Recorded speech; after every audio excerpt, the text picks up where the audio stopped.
9/12/2025 মলয় আরও একটিবার পরীক্ষা নামক যুদ্ধ শেষ করে ঘরে ফিরল।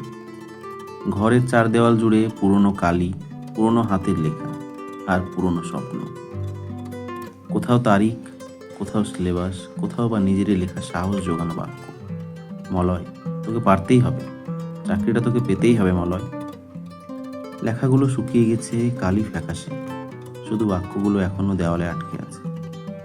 আর মলয় যেন সেই দেওয়ালের একটা অংশ হয়ে গেছে, স্থির, নিঃশব্দ আর একটু একটু করে ভেঙে পড়া।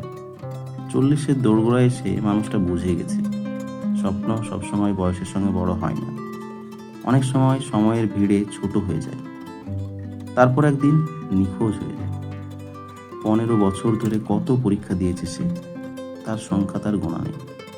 কোথাও নাম ওঠেনি, কোথাও অপেক্ষার দীর্ঘ তালিকা, কোথাও বা দুর্নীতির সীমা আকাশ ছোঁয়া, আর কোথাও আবার শুধু দুঃখিত শব্দটা।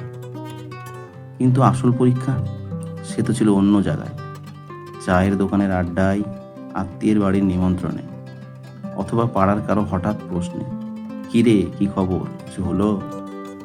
আসলে মলয় চায়নি বড় কিছু, শুধু একটা চাকরি, যাতে বাড়ির লোকের সামনে মাথাটা একটু উঁচু করে দাঁড়াতে পারে।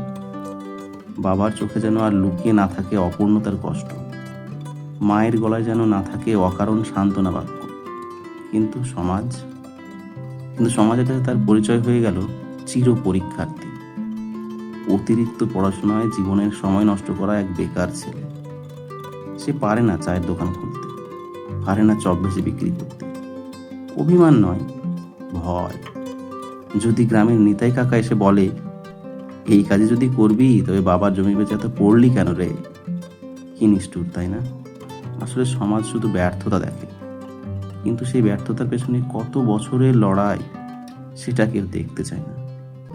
রাতে মলয় চুপ করে বসে থাকে, ঘরের ভেতরে ফ্যান ঘুরে, দেওয়ালের লেখাগুলো নিঃশব্দে তাকিয়ে থাকে তার দিকে।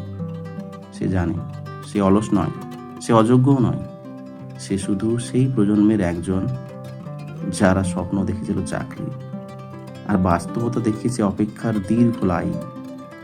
এখানে পরিশ্রমের চেয়ে বড় হয়ে গেছে পরিচয়, যোগ্যতার চেয়ে দামি হয়েছে সুযোগ, আর স্বপ্নের চেয়ে শক্ত হয়ে দাঁড়িয়েছে সমাজের প্রশ্ন।